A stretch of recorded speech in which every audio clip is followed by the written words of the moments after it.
LA Knight made his epic return this past week on SmackDown. And look, I feel so bad for the guy because everyone on social media has been rooting for his return in terms of character. And everyone wanted Max Dupree to go out the window. And a lot of people were against it, even with Vince was there or when Triple H was trying to spice things up. People were excited to see the return of LA Knight. Yeah.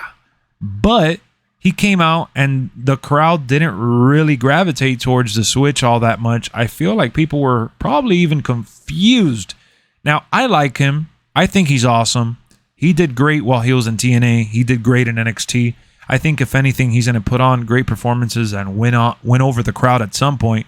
But I would like to see a little better crowd reaction going forward. I think that it was a little lackluster this past week. And I feel like, he deserves better, right? Because, again, it's something people have called for and people that have really, really been pissed with the whole Max and male model shit. I thought that was going to be a good turning point for his character and to set him off and launch him into the future. But even when he cut his promo looking at the camera like super serious, the crowd still didn't really overreact.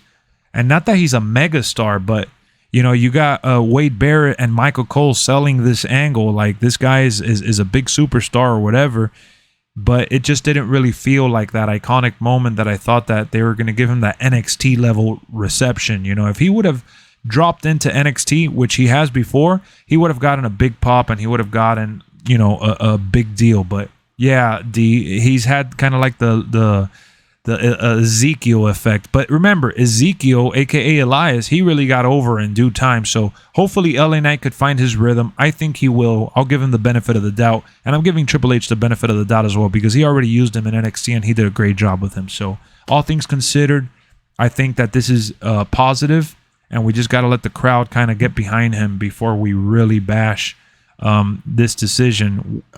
And if they give him a good opponent and a good story or a decent story for, the mid-tier belt, which right now is Gunther and Ray, not yet, but at some point, put him in a serious storyline and we'll see how the crowd truly reacts to LA Knight. How do you guys feel in the comment section, though? I know Elias is coming back on Raw. That's going to be pretty epic. So, yeah, he needs to get that kind of level of hype on the main roster.